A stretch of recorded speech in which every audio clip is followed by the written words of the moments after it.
नमस्कार दोस्तों, स्वागत है आप सभी का ancient history rapid revision marathon part second में। पार्ट फर्स्ट ऑलरेडी हमारे चैनल पे आ चुका है। अगर आप लोग नहीं देखे हैं तो वहाँ जाकर के जरूर देखें। ये पार्ट सेकंड है, दोनों वीडियो मिला करके पूरा एंशिएंट हिस्ट्री कवर हो गया है। एंशिएंट हिस्ट्री पूरा कवर हो गया है।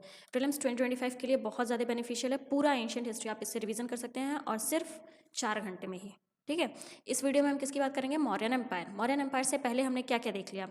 फर्स्ट पार्ट में स्टोन एज, कैसे धीरे धीरे करके पीपल्स का इवोल्यूशन हुआ, लोगों का इवोल्यूशन हुआ, ह्यूमन बीइंग का इवोल्यूशन हुआ। ठीक है, स्टोन एज में मतलब कि कैसे उनके टूल्स में चेंजेस आए, कैसे वो हंटिंग गैदरिंग से एग्रीकल्चर की तरफ बढ़े, सारी चीज़ें हमने देखा। फिर स्टोन एज के बाद हमने क्या देखा? आईवीसी, इंडस वैली सिविलाइजेशन के बारे में अच्छे से समझा। ठीक, बहुत लोगों का ऐसा मानना है कि आईवीसी का डिक्लाइनेशन क्यों हुआ? क्योंकि आर्यंस का इन्वेजन हुआ, और आर्यंस के इन्वेजन से क्या हुआ? वैदिक पीरियड स्टार्ट हुआ। ठीक है, वहीं जहाँ पे नॉर्थ इंडिया में वैदिक पीरियड चल रहा था, साउथ इंडिया में संगम एज था। ठीक, तो यहाँ तक हमने कवर कर लिया, संगम एज तक हमने कवर कर लिया। वैदिक पीरियड और संगम एज हम दोनों देख चुके हैं। अब नेक्स्ट हमारा टॉपिक क्या रहेगा? मौर्यन एम्पायर। ठीक है, वैदिक पीरियड डिक्लाइन होने के बाद क्या हमारा स्टार्ट हुआ? मौर्यन एम्पायर, जो कि कब से कब तक था? 322 से लेकर के 185 बीसीई, 322 से लेकर के 185 बीसीई। किसका टाइम पीरियड है ये? किसका टाइम लगेगा? मौर्यन एम्पायर का। ठीक है, एक एक करके देखते हैं। सबसे पहला हम क्या देखेंगे? सोर्सेज ऑफ मौर्यन एम्पायर, मतलब कि मौर्यन एम्पायर के बारे में हमें कहाँ से पता चला। तो दो तरीके के सोर्सेज होते हैं, एक तो लिटरेरी सोर्स मतलब कि बुक्स वगैरह, और दूसरा आर्कियोलॉजिकल सोर्स। हम दोनों देखेंगे। मौर्यन एम्पायर के बारे में लिटरेरी सोर्स मतलब कौन कौन से लिटरेरी सोर्स मौर्यन एम्पायर के बारे में बताते हैं, और कौन कौन से आर्कियोलॉजिकल जो साइट्स वगैरह हैं वो मौर्यन एम्पायर के बारे में बताते हैं। तो लिटरेरी सोर्स में मेगास्थनीज ने जो मेगास्थनीज द्वारा इंडिका किताब लिखी थी, उसमें मौर्यन एम्पायर के बारे में हमें जानने को मिलता है। कौटिल्य के द्वारा जो अर्थशास्त्र किताब लिखी गई है, उसमें भी मौर्यन एम्पायर के बारे में डिस्कस किया है। विशाखा दत्ता के मुद्र राक्षस किताब में भी है। धर्मशास्त्र टेक्स्ट, पुरानाज, इन सारे लिटरेरी सोर्सेज से हमें मौर्यन एम्पायर के बारे में जानने को मिलता है। ठीक है, कुछ बुद्धिस्ट टेक्स्ट भी है, जैसे कि जातका स्टोरी, दीपवंशा, महावंशा, दिव्य वंदना।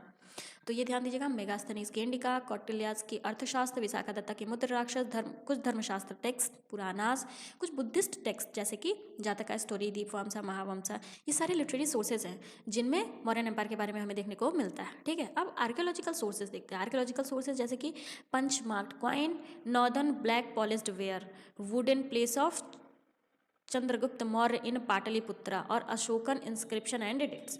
मतलब कि आर्कियोलॉजिकल में जैसे कि अशोका का जो इंस्क्रिप्शन था, एडिक्ट था, चंद्रगुप्त मौर्य का वुडन पैलेस जो था, पंचमार्क्ड क्वाइन, इन सब से हमें मौर्यन एम्पायर के बारे में देखने को, मतलब इन सब में हमें मौर्यन एम्पायर के बारे में जानने को मिलता है। तो आई होप आप लोगों को सोर्सेज समझ में आ गया होगा कि कहाँ से मौर्यन एम्पायर के बारे में हम जान सकते हैं। लिटरेरी सोर्सेज भी है और आर्कियोलॉजिकल सोर्सेज भी हैं। ठीक है, चलिए अब हम आगे बढ़ते हैं। आगे हम एक एक करके किंग्स को देखते हैं। सबसे पहले चंद्रगुप्त मौर्य, इनका टाइम लाइक क्या था? 322 बीसी से लेकर के 298 बीसी। ठीक है, चंद्रगुप्त मौर्य का टाइम लाइक क्या था? 322 बीसी से 298 बीसी। चंद्रगुप्त, जिसको और किस नाम से जाना जाता है? सैंड्रोकोटस। सैंड्रोकोटस इनको कौन कहते थे? ग्रीक्स कहते थे। ठीक है, चंद्रगुप्त को ग्रीक्स किस नाम से जानते थे? सैंड्रोकोटस। ठीक है, launched a series of Wars against Dhanananda and also liberated the country from Greek rule. Chandragupta Maurya जो थे, ये धनानंद के खिलाफ जंग छेड़े और धनानंद से ये जीत भी गए, और इन्हें ही माना जाता है जो ग्रीक रूल को भारत से ख़त्म किए थे। चंद्रगुप्त मौर्य ही ग्रीक रूल जो है वो उसको भारत से ख़त्म किए थे। ठीक, चंद्रगुप्त मौर्य को और क्या कहते हैं? सैंड्रोकोटस। सैंड्रोकोटस उनको कौन कहता था? ये ध्यान दीजिएगा, ग्रीक लोग कहते थे। ठीक, मौर्यन एम्पायर का फाउंडेशन किए थे कौन? चंद्रगुप्त मौर्य कब? 322 बीसी में। किसके हेल्प से? चाणक्य, कौटिल्य के हेल्प से। तो ये ध्यान दीजिएगा, चाणक्य मतलब कि जिनको कौटिल्य भी कहा जाता है, उनकी हेल्प से चंद्रगुप्त मौर्य 322 बीसी में मौर्यन एम्पायर का फाउंडेशन किए थे। ठीक है, after conquering region between Beas and Bay of Bengal, मतलब कि आपको नॉर्थ इंडिया का सीन दिखा रहा है। सॉरी, इसको थोड़ा सा इग्नोर करिएगा। मतलब कि यहाँ पे ब्यास रिवर बहती है और ये बे ऑफ बंगाल, मतलब ये वाला पोर्शन।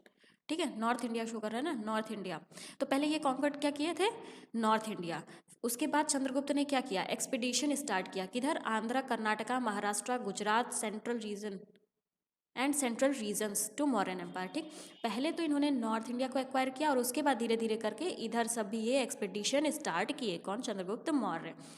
ठीक है, तो ये चीज़ ध्यान दीजिएगा। चंद्रगुप्त मौर्य पहले क्या कॉन्कर्ट किए थे? North India. उसके बाद हर तरफ, मतलब कि जो साउथ इंडिया वगैरह है, कर्नाटका, आंध्र प्रदेश, महाराष्ट्र, गुजरात, सेंट्रल रीजन्स, इन सबको मौर्यन एम्पायर में इंक्लूड किए। ठीक, in 305 BC Chandragupta defeated Seleucus Nicator. Greek empire after Alexander. तो जैसा कि हमने पहले ही देखा कि चंद्रगुप्त मौर्य को क्या माना जाता है कि इन्होंने भारत से ग्रीक रूल को खत्म किया था। तो एक एक करके ये बहुत सारे ग्रीक किंग्स को क्या कर रहे थे, डिफीट कर रहे थे। ठीक है, अब मेगास्थनीज जो कि एक ग्रीक एम्बेसडर थे, इंडिया में भेजे गए थे किसके द्वारा, सिलिकस। सिलिकस ने मेगास्थनीज जो कि ग्रीक एम्बेसडर थे उनको इंडिया में भेजा था। कहाँ पे, चंद्रगुप्त मौर्य के कोर्ट में। तो ये फैक्ट है, ये ध्यान दीजिएगा। मेगास्थनीज थे कौन, ग्रीक एम्बेसडर। जैसे ऐसे यूपीएससी पूछ लेता है मेगास्थनीज, एग्जाम्पल दे देगा, और ऑप्शन में ग्रीक एम्बेसडर थे, पर्शियन एम्बेसडर थे, और भी ऐसे दो ऑप्शंस और दे देगा। ठीक है, तो मेगास्थनीज ग्रीक एम्बेसडर थे जिनको चंद्रगुप्त मौर्य के कोर्ट में भेजा गया था, किसके द्वारा, सिलस द्वारा। ठीक, जैन सोर्सेज से ये जानने को मिलता है कि चंद्रगुप्त अपनी पूरी लाइफ में जैनिज्म को फॉलो किए थे। ठीक है, ये समझ में आया। जैन सोर्सेज से ये पता चलता है कि जो चंद्रगुप्त थे उन्होंने जैनिज्म फॉलो किया था। ठीक, according to Bhadrabahu Jain saint he went to Shravana Belagola Karnataka where he died by slow starvation. Bhadrabahu जो कि एक जैन सेंट थे, इनके द्वारा क्या कहा गया कि चंद्रगुप्त मौर्य अपनी लाइफ के एंड में, मतलब कि जब वो बुढ़े हो गए थे, तो वो कर्नाटका के एक जगह पे सरवन बेलगोला कर्नाटका की एक जगह सरवन बेलगोला में गए जहाँ पे उनकी डेथ हो गई। ठीक है, सरवन बेलगोला क्या है, एक फेमस जैन पिलग्रिमेज सेंटर है। ठीक, तो चंद्रगुप्त मौर्य के बारे में हमने देख लिया। क्या क्या क्या देखिए हम चंद्रगुप्त मौर्य के बारे में, एक बार फिर से रिवीजन कर लीजिए। चंद्रगुप्त मौर्य को संड्राकोटस भी कहते हैं। कौन कहता था उनको संड्राकोटस, ग्रीक रूलर्स कहते थे। ठीक, चंद्रगुप्त मौर्य भारत में धीरे धीरे करके ग्रीक रूल्स को खत्म किए थे। इन्होंने मौर्यन एम्पायर का भी फाउंडेशन किया था। सबसे पहले ये नॉर्थ इंडिया को कॉन्कर किए थे, मतलब कि ब्यास से बे ऑफ बंगाल वाला रीजन। उसके बाद धीरे धीरे करके ये साउथ इंडिया की तरफ भी बढ़े थे। ठीक है, मेगास्थनीज जो कि ग्रीक एम्बेसडर थे, उनको चंद्रगुप्त मौर्य के कोर्ट में भेजा गया था, किसके द्वारा, सेल्यूकस के द्वारा। जैन सोर्सेस से ये पता चलता है कि चंद्रगुप्त मौर्य जैनिज्म को फॉलो करते थे। भद्रबाहु जो कि एक जैन सेंट थे, उनका ये कहना था कि अपनी लाइफ के एंड में चंद्रगुप्त मौर्य सरवन बेलागोला एक स्थान है कर्नाटका में, वहां गए थे और वहां पे उनकी डेथ हो गई थी। सरवन बेलागोला क्या है, एक फेमस जैन पिलग्रिमेज सेक्टर है। ठीक है, तो चंद्रगुप्त मौर्य के बारे में जो चीज़ें इंपॉर्टेंट थी वो हमने देख लिया। आई होप आप लोगों को समझ में आया होगा। नेक्स्ट कौन थे, बिंदुसारा। चंद्रगुप्त मौर्य के बाद कौन था, बिंदुसारा।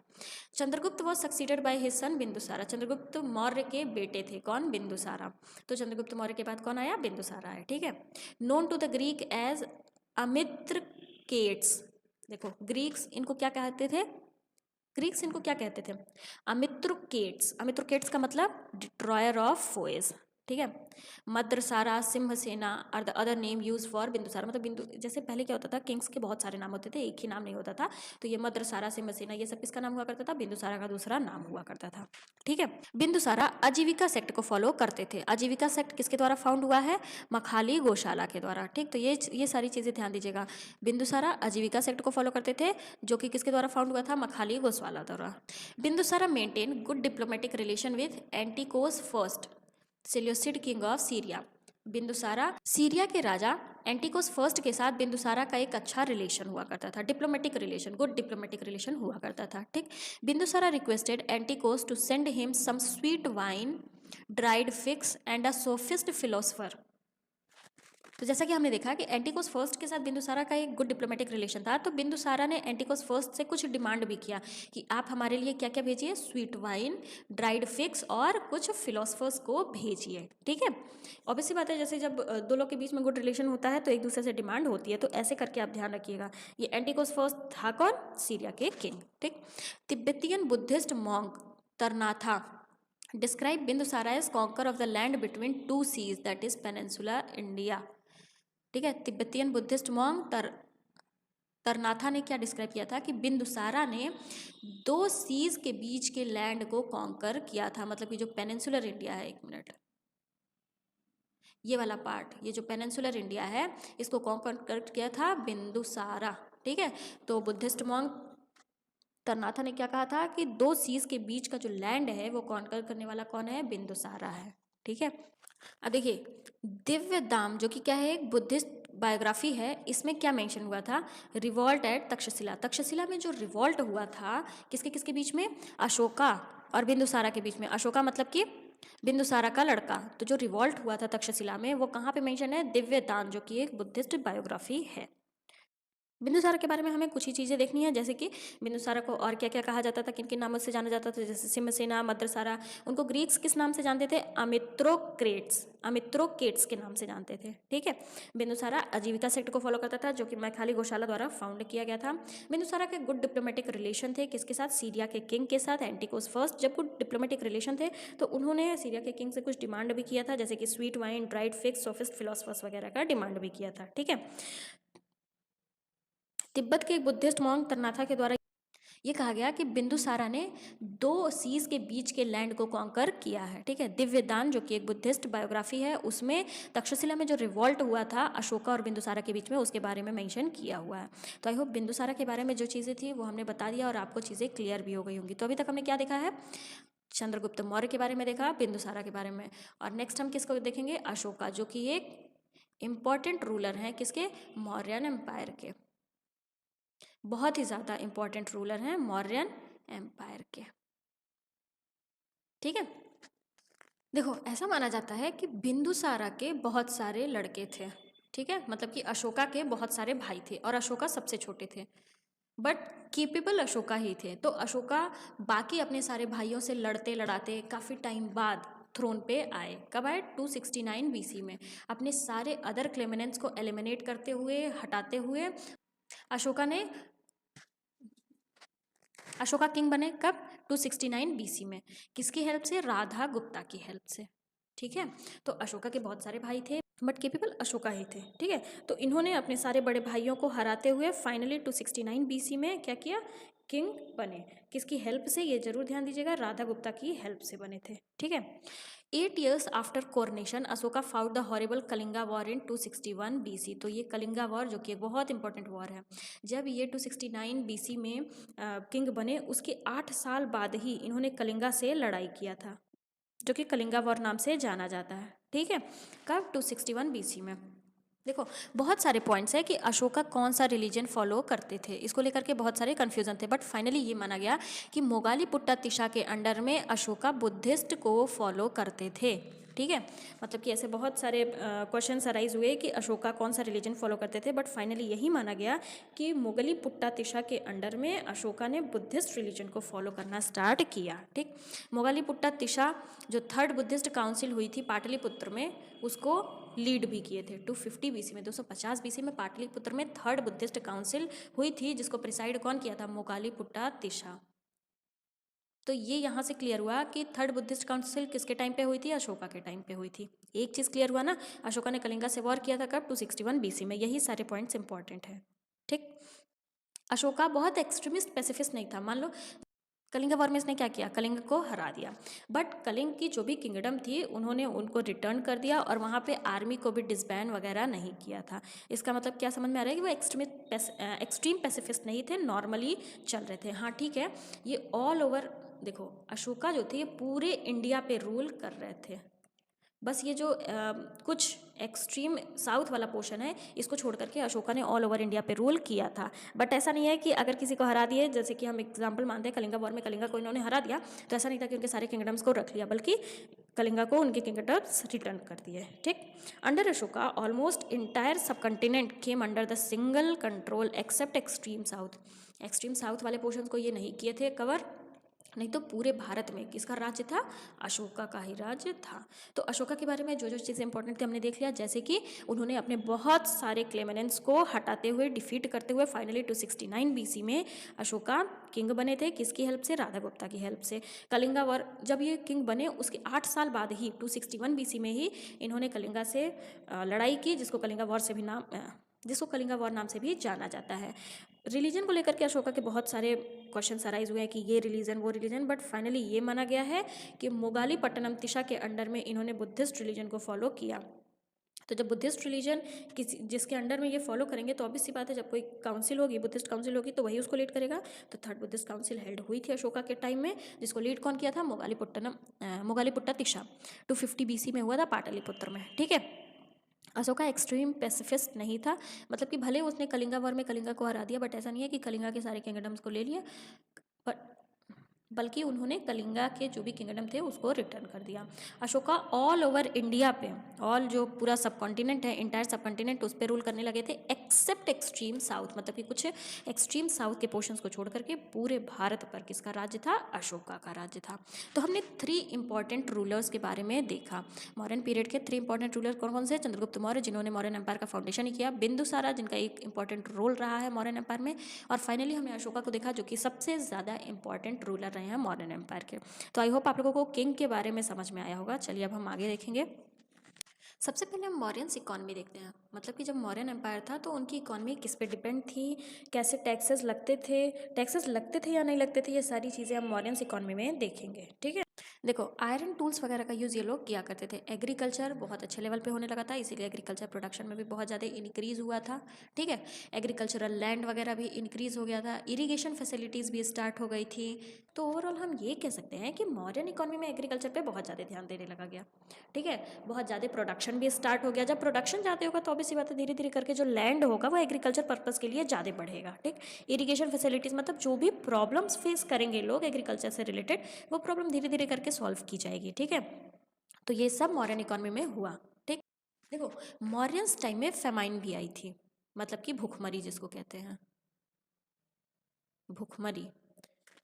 तो मौर्यंस टाइम में फेमाइन भी आई थी, भूखमरी भी आई थी। ऐसा हमें कहाँ से पता चलता है? कौटिल्यास के अर्थशास्त्र और जैन टेक्स्ट से। ठीक है, तो ये ध्यान दीजिएगा, कौटिल्यास के अर्थशास्त्र और जैन टेक्स्ट से हमें ये पता चलता है कि मॉडर्न टाइम में फेमाइन भी आई थी। Sohgaura copper plate inscription and Maharashtra inscription deal with relief measure to adopted during a famine. Famine आई थी, ये हमें टेक्स्ट से पता चलता है, कौटिल्य के जो अर्थशास्त्र लिखे थे उससे और जैन टेक्स्ट से। वहीं पे इस फेमाइन को लेकर के रिलीफ मेजर वगैरह भी किया गया था। ये हमें कहाँ से पता चलता है? जो आर्कियोलॉजिकल एविडेंसेस मिले हैं, जैसे कि सोगरा कॉपर प्लेट इंस्क्रिप्शन और महाराष्ट्र इंस्क्रिप्शन, वहाँ से हमें ये पता चलता है कि इस फेमाइन को लेकर के क्या किया गया, रिलीफ मेजर वगैरह भी किया गया। ठीक है, टोल्स वगैरह लगता था, मतलब कि जब एक सामान एक जगह से दूसरे शहर में लाया जाएगा तो बीच में टोल टैक्स के बारे में आप सुने होंगे। तो मॉर्यंस टाइम में भी टोल टैक्स वगैरह लगते थे। नॉर्मल टैक्सेशन क्या हुआ करता था?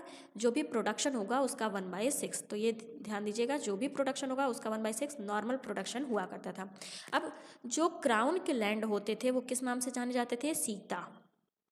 जो किंग वगैरह के लैंड होते थे वो किस नाम से जाने जाते थे? सीता नाम से। ठीक है, मौर्यन एम्पायर में लीगल और जो पेनल सिस्टम था बहुत ज़्यादा स्ट्रिक्ट था, मतलब कि सिविल और क्रिमिनल जो भी सिस्टम था वो बहुत ज़्यादा स्ट्रिक्ट था। अगर कोई टैक्स वगैरह नहीं पे कर रहा है तो उसको पेनल्टी, डायरेक्टली डेथ पेनल्टी दे दी जाती थी। ठीक है, तो ये ध्यान दीजिएगा, मौर्यन एम्पायर में जो भी लीगल और पेनल सिस्टम था वो बहुत ज़्यादा स्ट्रिक्ट था। ठीक, पंच मार्क्ड कॉइन का इस्तेमाल स्टार्ट किया गया, मतलब कि यहाँ पे पंच मार्क कॉइन भी यूज़ होता था। मनी सिर्फ ट्रेड के लिए ही नहीं, बल्कि गवर्नमेंट अब अपने ऑफिसर्स को कैश, मतलब कि मनी में पेड भी करते थे। जैसे आज के टाइम में होता है ना कि क्या होता है, कोई काम कर रहा है तो उसको पैसे मिलते हैं, तो वैसे मॉडर्न टाइम में भी होता था कि मनी अब सिर्फ ट्रेड के लिए ही नहीं, बल्कि गवर्नमेंट जो ऑफिसर्स वगैरह को रख रखे हैं उनको पेमेंट भी पैसे दे करके ही करते थे। ठीक है, सैलरी नॉर्मली 48,000 पनास टू 60 पनास ईयर, साल भर में 48,000 पनास से 60 पनास के बीच में सैलरी रेंज हुआ करता था। ठीक, जो लेबर हायर किए जाते थे वो किस नाम से जाने जाते थे? कर्म करस नाम से। जो हायर लेबर थे उनको किस नाम से जाना जाता था? कर्म करस नाम से। बहुत सारी चीज़ें मॉर्यंस टाइम में किसके अंडर में थी? स्टेट मोनोपोली के अंडर में, जैसे कि mining, forest, salt, sale of liquor, manufacture. मतलब कि ओवरऑल आप ये मान सकते हैं जैसे आज की सोसाइटी है ना, जैसे टैक्स लगता है, टोल टैक्स लगता है। टैक्स कितना लगता था उस टाइम में? 1/6 लगता था। जैसे आज की सोसाइटी एक, मतलब कुछ चीज़ें स्टेट के हाथ में है, वैसे उस टाइम पे भी होती थी। जैसे कि forest, salt, sale of liquor, manufacture of arms वगैरह, ये सब किसके हाथ में होता था? स्टेट की मोनोपोली में होता था। ठीक है, तो मॉडर्न इकोनॉमी समझ में आया? एग्रीकल्चर प्रोडक्शन बहुत ज़्यादा बढ़ा दिया गया था, तो ऑब्वियस बात है एग्रीकल्चर बढ़ेगा तो लैंड बढ़ेगा, इरीगेशन पर्पज सही होगा और उस पर टैक्स लगेंगे। टैक्स कितना? 1/6 लगता था। टोल्स लगते थे, मतलब जब एग्रीकल्चर ज़्यादा हो रहा है, सामान ज़्यादा है तो एक जगह से दूसरी जगह ले जाया जाएगा। जब ले जाया जाएगा तो ऑब्वियस बात है बीच में टोल टैक्स लगेगा। ठीक, ये सारी चीज़ें, मतलब कि मॉडर्न इकोनॉमी में जो भी चीज़ें थी वो हमने बताया। आई होप आप लोग को समझ में आया होगा। नेक्स्ट हम मॉडर्न्स की सोसाइटी देखेंगे। देखो सोसाइटी में अब वर्ण सिस्टम और स्लेवरी, मतलब कि दास सिस्टम जो कहते हैं, एकदम एक्सट्रीम लेवल पे था। मॉडर्न सोसाइटी में वर्ण सिस्टम और स्लेवरी सिस्टम एक्सट्रीम में था। ठीक है, सोसाइटी बहुत सारे कास्ट्स में भी डिवाइडेड थी। अब कास्ट में भी सब कास्ट वगैरह भी इमर्ज हो गए थे। ठीक, देखो जो शादी होती थी, इंटर वर्ण और inter caste marriage modern society में देखने को मिलता था। तो ये चीज़ ध्यान दीजिए, तो ये चीज़ ध्यान दीजिएगा, सोसाइटी भले ही मतलब पूरा नेगेटिव में हो गई थी, बट जो इंटर कास्ट या इंटर वर्ण सिस्टम था वहाँ पे मैरिज देखने को मिलता था। दो पार्ट्स में मैरिज डिवाइडेड थे, अनुलोम और प्रतिलोम। अनुलोम का मतलब जो ग्रूम होगा, मतलब कि जो लड़का होगा वो हायर वर्ण और कास्ट से होगा। प्रतिलोम का मतलब ब्राइड, मतलब कि दुल्हन जो होगी वो हायर वर्ण या हायर कास्ट से बिलोंग करेगी। ठीक है, कौटिल्याज ने अपनी बुक में स्लेव्स की 9 कैटेगरीज को मेंशन किया। वहीं पे मेगास्थनीज का ये मानना है कि मॉडर्न सोसाइटी में स्लेव्स हुआ ही नहीं करते थे। तो ये इन दोनों में क्या था, कॉन्फ्लिक्ट था। तो ये ध्यान दीजिएगा, कौटिल्याज का मानना था कि कौटिल्याज ने ऐसा मेंशन किया था कि 9 तरह के स्लेव्स मॉडर्न सोसाइटी में पाए जाते हैं। वहीं मेगास्थनीज का ऐसा मानना था कि स्लेव्स मौर्यन डायनेस्टी में, मौर्यन एम्पायर में प्रेजेंट ही नहीं है। ठीक है, जातका टेल्स के अकॉर्डिंग अनटचेबल्स लाइक चांडालास, निषाद्स, सबर एक्सेट्रा एग्जिस्टेड एंड ट्रीटेड इनह्यूमनली।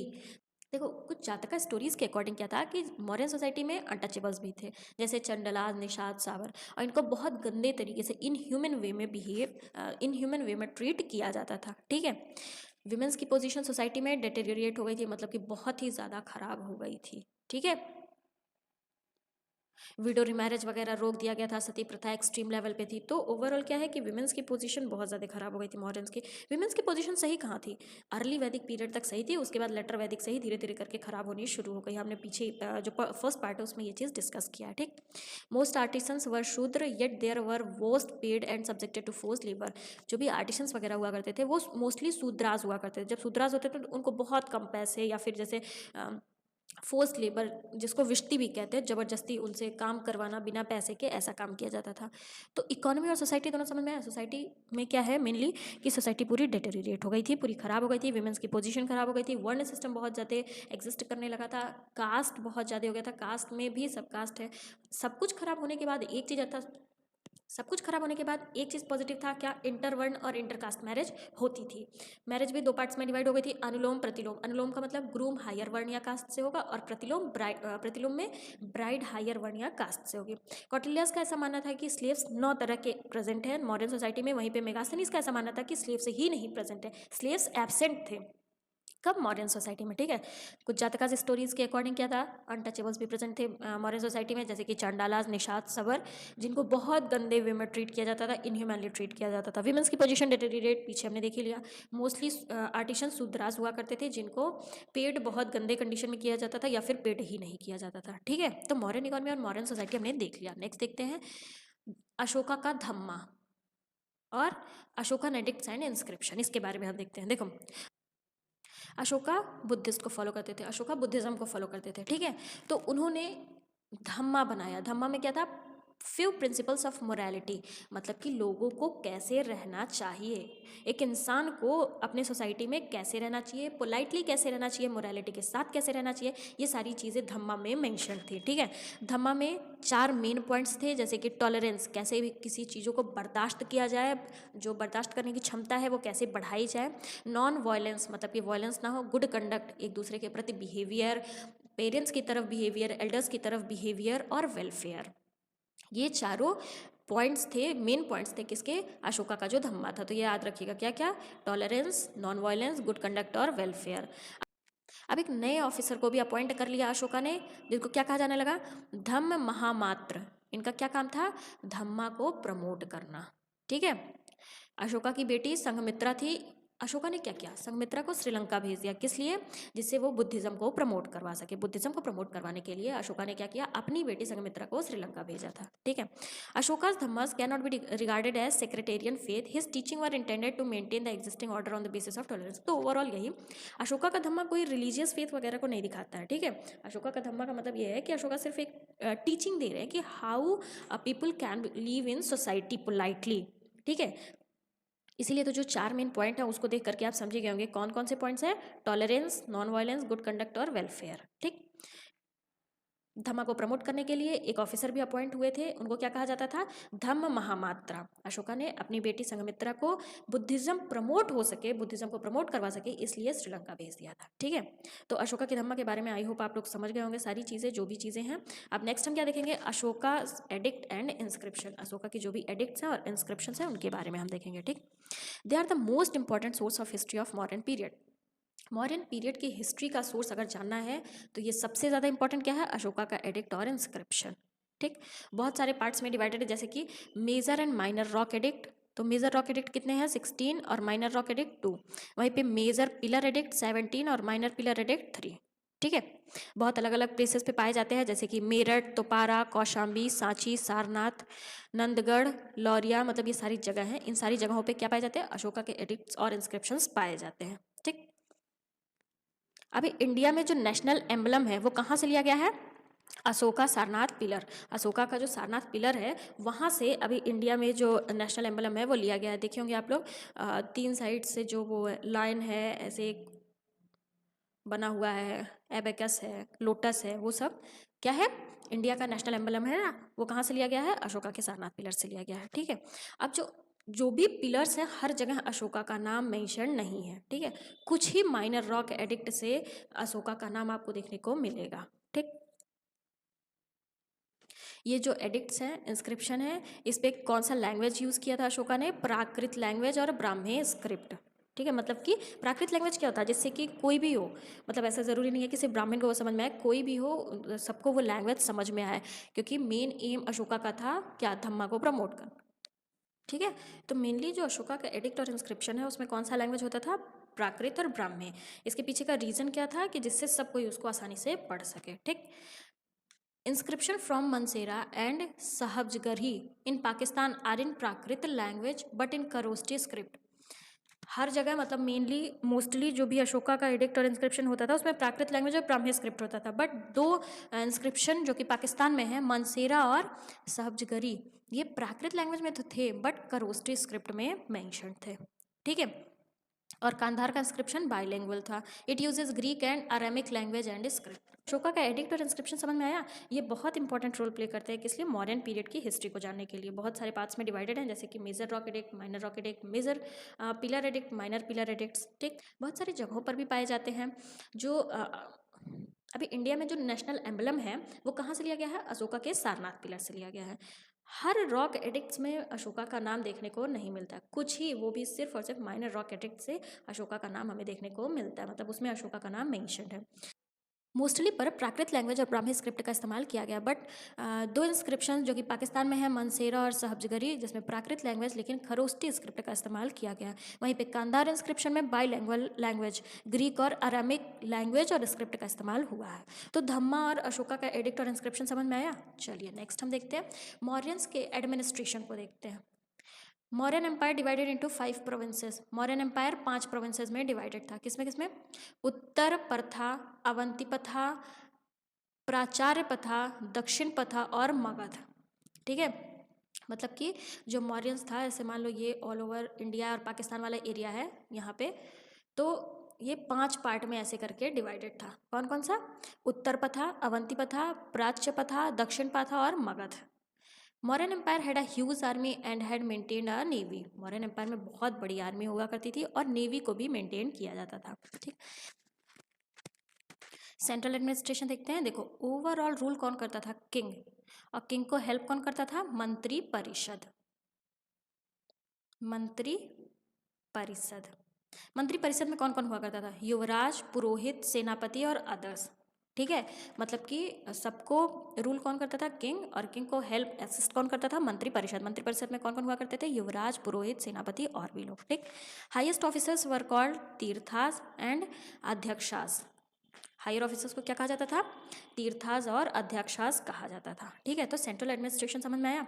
कुछ इंपॉर्टेंट ऑफिशियल जिनको क्या कहा जाता था, नाम मेंशन है, जैसे मंत्री को चीफ मिनिस्टर, मंत्री परिषद अध्यक्ष को head of council of minister, पुरोहित को चीफ प्रिस्ट, सेनापति को कमांडर इन चीफ, युवराज को क्राउन प्रिंस, समर्ता को रेवेन्यू कलेक्टर, शुल्क अध्यक्ष को ऑफिसर इंचार्ज, स्पाइस या इन्फॉर्मर्स को प्रतिवेदकाज।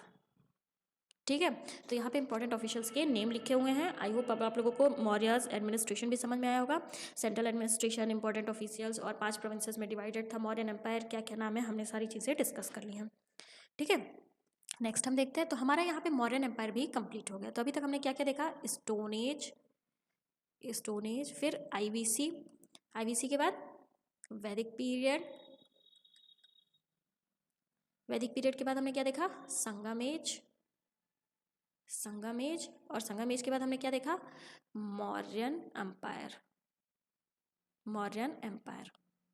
अब नेक्स्ट हम क्या देखेंगे, जैनिज्म एंड बुद्धिज़्म। कैसे जैनिज्म एंड बुद्धिज़्म आया, क्या क्या चीज़ें हैं जैनिज्म एंड बुद्धिज़्म में, कौन सी चीज़ें इंपॉर्टेंट है, कौन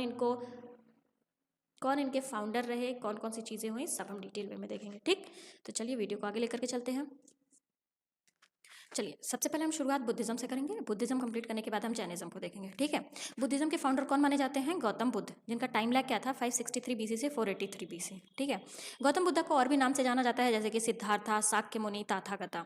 ये शाक्य क्लैन से बिलोंग करते थे। इनके फादर का नाम क्या था, सिद्धोधना, वहीं मदर का नाम माया देवी। शाक्य रिपब्लिक का कैपिटल लुम्बिनी में इनका जन्म हुआ था। जो भी पॉइंट्स इंपॉर्टेंट है, जो इंपॉर्टेंट पॉइंट्स हैं वो हम यहाँ पे मेंशन किया, बहुत ज़्यादा डिटेल में नहीं गए। ठीक है, शाक्य रिपब्लिक का जो कैपिटल था लुम्बिनी, वहाँ पे गौतम बुद्ध का जन्म हुआ था। इनके दो मेन इंपॉर्टेंट टीचर थे, कौन कौन से, अलरकमा और उद्रक रामपुत्रा। ठीक है, अलरकमा और उद्रक रामपुत्रा इनके गौतम बुद्ध के दो मेन टीचर थे। देखो, गौतम बुद्ध के माइंड में बहुत सारे क्वेश्चंस थे।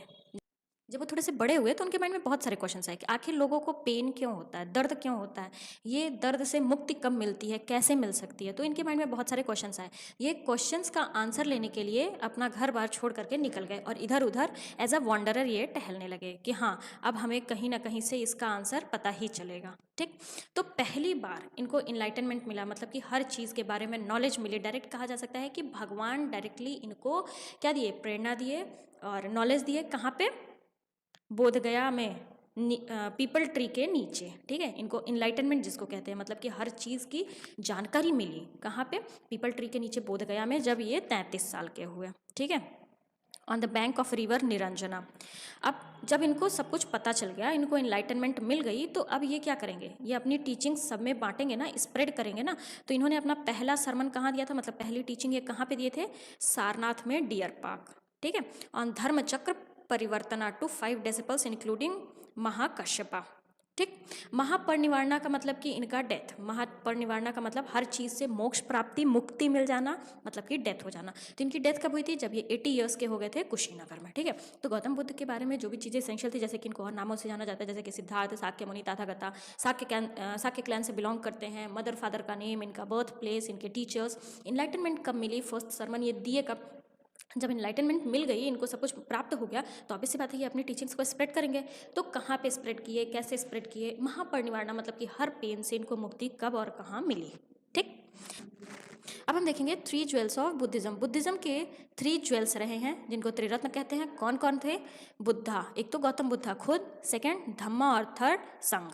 ठीक है, ये तीनों क्या जाने जाते हैं, एज अ त्रिरत्न जाने जाते हैं, मतलब कि 3 ज्वेल्स ऑफ बुद्धिज्म। तो ये ध्यान दीजिएगा, डायरेक्ट क्वेश्चन यूपीएससी पूछ सकता है, बुद्धिज्म के 3 ज्वेल्स में कौन कौन आता है, तो बुद्धा, धम्मा और संघ। ठीक है, आगे देखते हैं बुद्धा की 5 टीचिंग्स, जिसको पंचशिला भी कहते हैं। तो क्या क्या 5 टीचिंग्स है, no killing, respect for life, abstention from theft, abstention from sexual misconduct, abstention from falsehood and abstention from intoxication. मतलब कि किसी की बेइज्जती नहीं करना, मतलब किसी के रेस्पेक्ट को ख़त्म नहीं करना, चोरी नहीं करना, थेफ्ट नहीं करना, सेक्सुअल मिसकंडक्ट नहीं करना, फॉल्सहुड मतलब कि झूठ वगैरह नहीं बोलना, इंटॉक्सिकेशन मतलब कि कोई भी जैसे टॉक्सिक चीज़ें होती हैं वो टॉक्सिक चीज़ें नहीं करना। ये 5 टीचिंग्स थी किसकी, बुद्धा की। तो आई होप समझ में आया होगा, मतलब कि किसी का डिसरिस्पेक्ट नहीं करना, चोरी नहीं करना, सेक्सुअल मिसकंडक्ट नहीं करना, फॉल्सहुड झूठ वगैरह नहीं बोलना, इंटॉक्सिक नहीं रहना। ठीक है, फिर 4 नोबल ट्रुथ्स, जिसको आर्य सत्यास भी कहते हैं। बुद्धिज्म का 4 नोबल ट्रुथ है, जिसको आर्य सत्यास नाम से जाना जाता है। कौन कौन से ट्रुथ हैं, world is full of misery, मतलब कि जिसको क्या कहते हैं, सब्बम दुखम।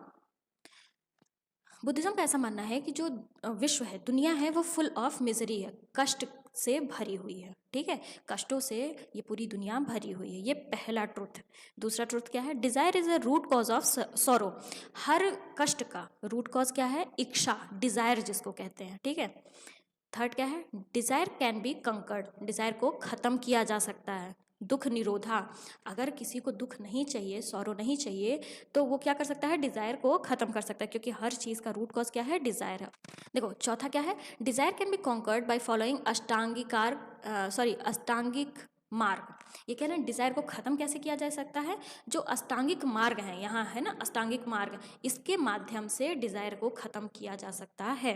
तो बुद्धिज़्म का ऐसा मानना था कि 4 ट्रुथ होते हैं, 4 नोबल ट्रुथ है। कौन कौन सा? पहला, जो दुनिया है वो दुखों से भरी हुई है। दूसरा, दुख का मेन कारण क्या है? इच्छा, डिज़ायर।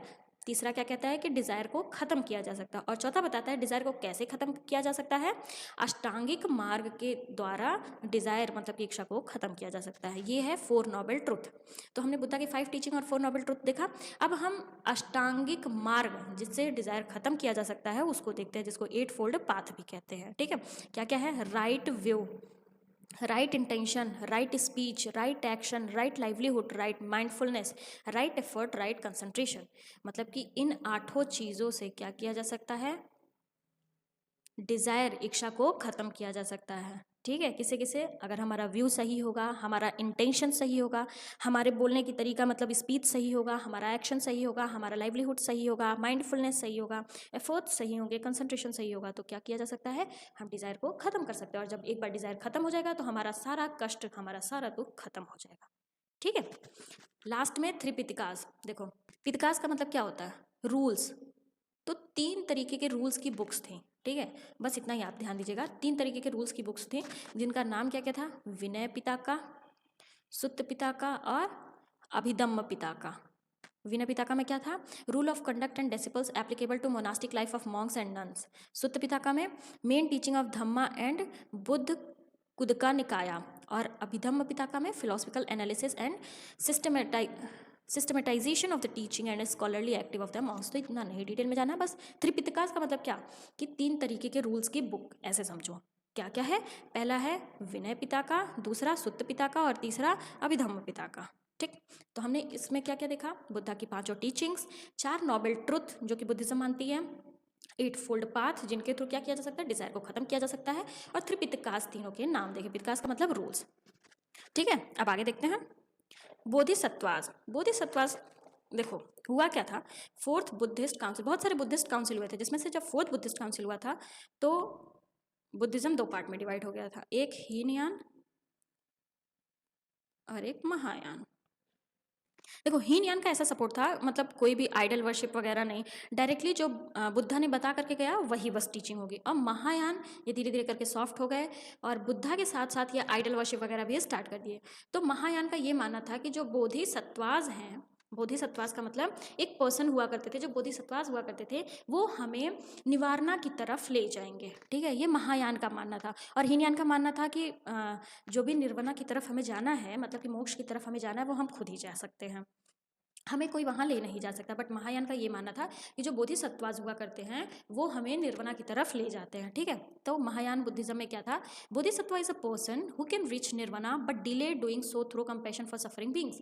मतलब कि वो निर्वाणा की तरफ जा सकते हैं बट वो सबको ले करके जाना चाहते हैं, सबको निर्वाणा प्राप्त करवाना चाहते हैं, उन्हें बोधिसत्वास कहा जाता था। ठीक है, यहाँ पे बहुत सारे बोधिसत्वास है, जैसे कि मैत्रेय, जिसको फ्यूचर बुद्धा या अर्लीस्ट बोधिसत्वा कहा जाता है। ठीक है, इनको अजीत बोधिसत्व नाम से भी जाना जाता है।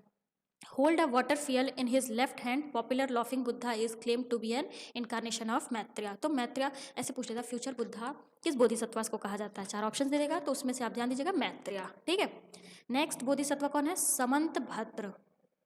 Universal Bodhisattva associated with meditation, manifestation is action. Sorry, यहाँ पे फुल स्टॉप होगा।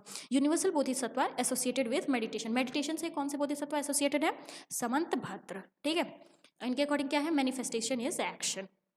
Next Vajrapani, like Indra hold thunderbolt, ये इंद्र की तरह थंडर बोल्ट को होल्ड करते हैं। मतलब कि वज्रपानी नाम से ही क्लियर आपको हो रहा है, इसमें ज़्यादा समझाने की ज़रूरत है नहीं। Depicted as one of the 3 protective deities around Buddha, Buddha के आसपास जो 3 डीटीज होते थे उनमें से एक वज्रपानी भी हुआ करते थे।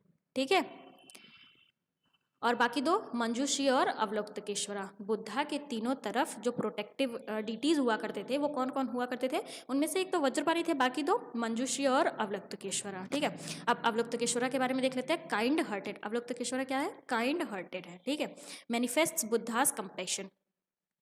क्षितिज गर्भ, नेक्स्ट क्या है? हम क्षितिज गर्भ, क्षितिज गर्भ भी एक बोधिसत्व है। Guardian of purgatories and children. ठीक, bodhisattva of hell being on earth, immortal beings. ठीक है, नेक्स्ट अमिताभ, जिसको बुद्धा ऑफ हेवन कहा जाता है। तो जो कीवर्ड है वो जरूर ध्यान दीजिएगा, ठीक है। बोधिसत्व से कीवर्ड से क्वेश्चन पूछ लेता है। पूरा जो जैनिज्म बुद्धिज्म है उससे यूपीएससी कीवर्ड से ही क्वेश्चंस पूछता है, ठीक। Sadaparibhuta, manifest near disappearing spirit, ठीक। Manjushri, stimulator of understanding and he holds book describing 10 परमिताज, ठीक है। मंजूश्री के पास मतलब मंजूश्री ने 10 किताबें पकड़ रखी हैं जिसमें 10 परमिताज को डिस्क्राइब किया गया है, ठीक है। तो मंजूश्री, अवलोकतेश्वरा और वज्रपाणी, इन तीनों का इंपॉर्टेंस आपको पता ही है, क्योंकि ये बुद्धा के अराउंड जो 3 प्रोटेक्टिव डीटीज दिखाए जाते हैं ये यही तीनों लोग हैं, ठीक। नेक्स्ट और last bodhisattva Akshagarbha, he is boundless as space, manifestation of wisdom. Manifestation is action, manifestation of wisdom, दोनों में डिफरेंस समझिएगा आप लोग, ठीक है। तो बोधिसत्व वाला जो कॉन्सेप्ट था वो भी हमने देख लिया। नेक्स्ट देखते हैं। जैसा कि हमने पीछे देखा कि बुद्धिस्ट काउंसिल हुआ करते थे, तो 4 बुद्धिस्ट काउंसिल हुए थे। पहला बुद्धिस्ट काउंसिल 483 बीसी में हुआ था, सतपानी कीवैट राजगृह में हुआ था। उस टाइम पे कौन से किंग मतलब किस किंग के अंडर में हुआ था? अजात शत्रु में, अजात शत्रु के अंडर में। तो ये ध्यान दीजिएगा, पहला 483 बीसी में जो पहला बुद्धिस्ट काउंसिल था कब हुआ था?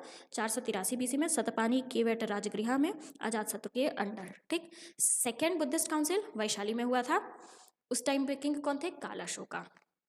थर्ड बुद्धिस्ट काउंसिल 250 बीसी में पाटलिपुत्र में हुआ था, जिसमें किंग अशोका थे। वहीं पे फोर्थ जिसमें क्या हुआ था? बुद्धिज्म 2 पार्ट्स में डिवाइड हो गया था, महायान और हीनयान। 98 एडी में हुआ था कश्मीर में, और किस किंग के अंडर में हुआ था? कनिष्का के अंडर में। ये इंपॉर्टेंट है, ध्यान दीजिएगा, ठीक है। अब लास्टली हम महायान और हीनयान बुद्धिज्म जो देखते आ रहे हैं दोनों में डिफरेंस समझ लेते हैं, ठीक।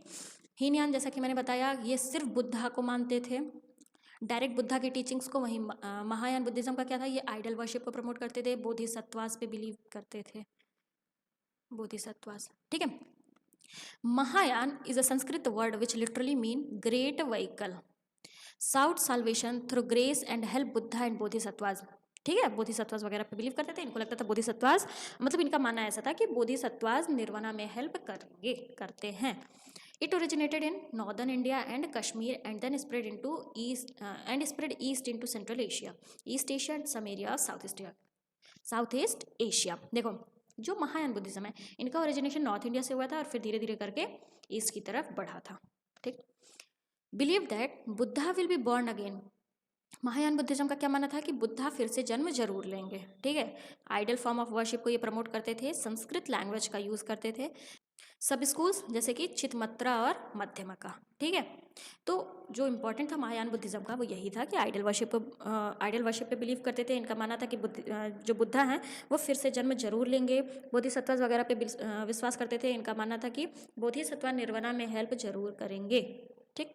हीनयान बुद्धिज्म को देखते हैं। Believe in the original teaching of Buddha, directly Buddha के टीचिंग्स पे बिलीव करते थे।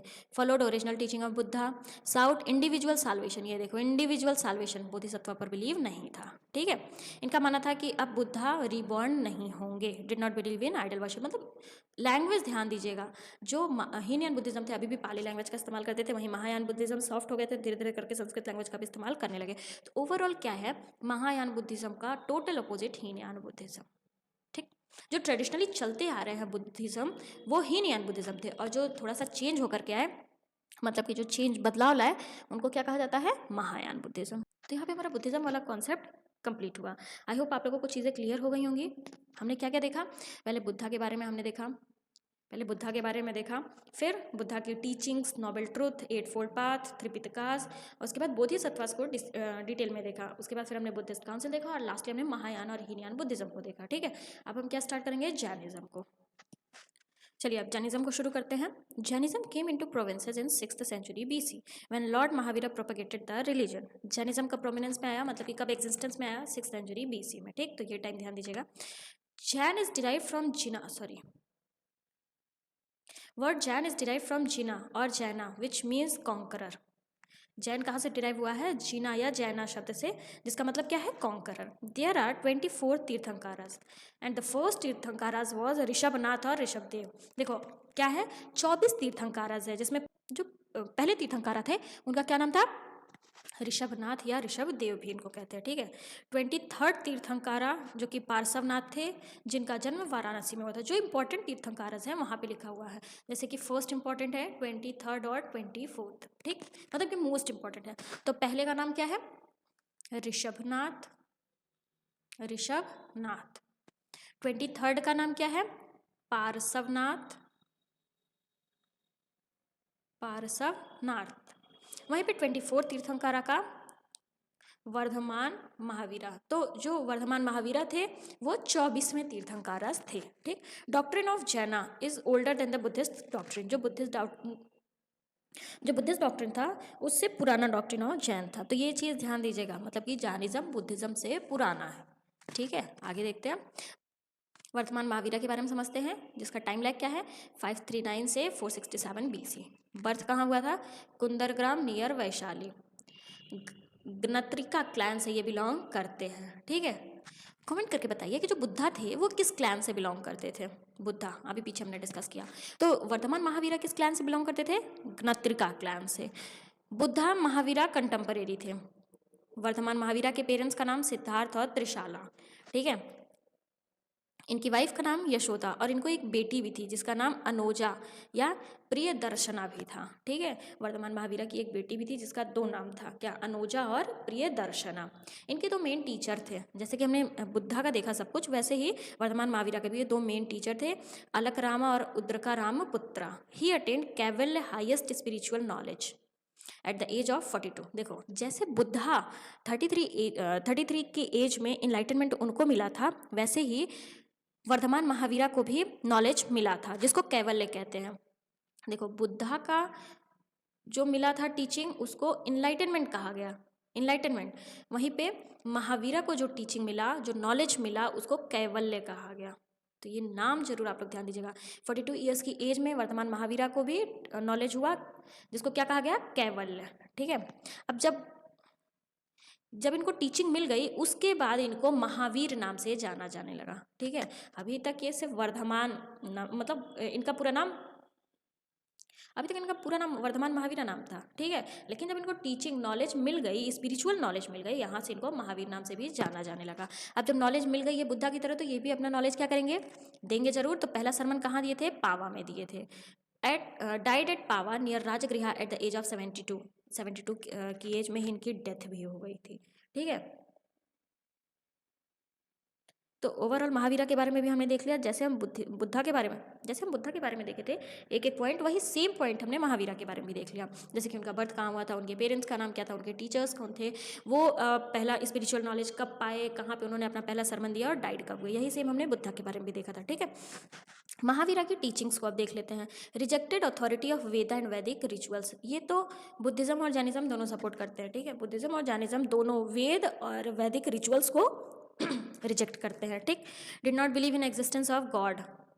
ये गॉड के एग्जिस्टेंस में वर्तमान महावीरा का क्या सीन था? वो गॉड के एग्जिस्टेंस में विश्वास नहीं करते थे। इनका कर्म और सोल पर विश्वास था। ठीक है, जो जैसा कर्म वगैरह करेगा वैसा उसको मिलेगा, तो कर्म और सोल पर इनका विश्वास था।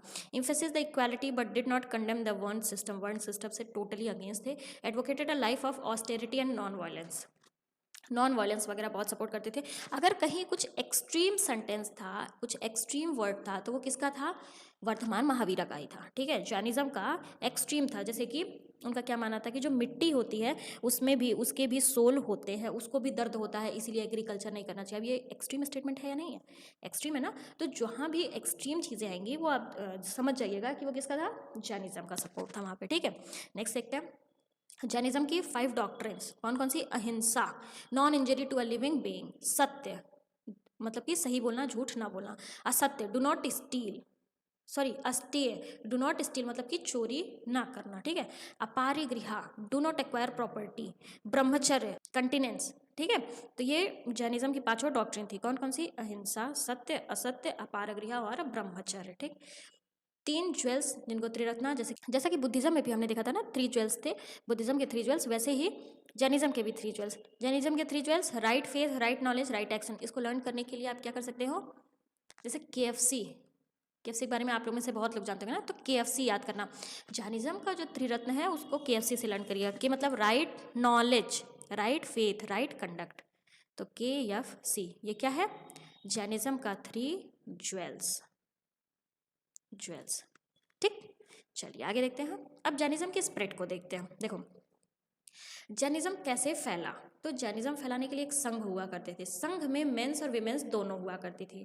विमेन और मेन दोनों अलाउड थे, ठीक है। Under the patronage of Chandragupta Maurya. हाँ, चंद्रगुप्त मौर्य के राज्य में, चंद्रगुप्त मौर्य के टाइम में जैनिज्म बहुत तेज़ी से फैला था। जैसे उन्होंने अपनी बेटी वगैरह को भी भेज दिया था साउथ में, किस लिए? जैनिज्म को स्प्रेड करने के लिए, ठीक है। When Bhadrabahu left for south India. अब देखो, जैसे मान लो ये इंडिया है, एक छोटा सा वो समझो, यहाँ पे पहले जैनिज्म था, ठीक। अब यहाँ से भद्रबाहु साउथ इंडिया की तरफ आए, किस लिए? जैनिज्म को स्प्रेड करने के लिए। तो कौन आया? भद्रबाहु। और यहाँ पे रुक कौन गया? स्थलबाहु। स्थलबाहु ये कहे कि मैं नॉर्थ इंडिया में जैनिज्म को स्प्रेड कर रहा हूँ, और भद्रबाहु कुछ लोगों को लेकर के, कुछ मेंस वेमेंस को लेकर के साउथ की तरफ आ गए, किस लिए? जैनिज्म को स्प्रेड करने के लिए। अब जब ये यहाँ आ गए साउथ इंडिया में, उसके बाद फिर ये रिटर्न गए, तो इनको पता चला जैनिज्म दो पार्ट में डिवाइड हो गई है। किसमें किसमें? श्वेतांबर और दिगंबर। श्वेतांबर, श्वेत जो सफ़ेद कपड़े पहनते थे, ठीक है, वाइट क्लेड, और दिगंबर कुछ भी नहीं पहनते थे, नेक्ड हुआ करते थे, ठीक है। तो श्वेतांबर नॉर्थ में ही रहने लगे, दिगंबर साउथ में, ठीक। मतलब कि भद्रबाहु साउथ में आ गए थे जैनिज्म को स्प्रेड करने के लिए, और स्थलबाहु वहीं नॉर्थ में ही रुके हुए थे। फिर जब भद्रबाहु रिटर्न नॉर्थ की तरफ गए, तो उन्होंने क्या देखा कि अब जैनिज्म दो पार्ट में डिवाइड हो गया, श्वेतांबर और दिगंबर।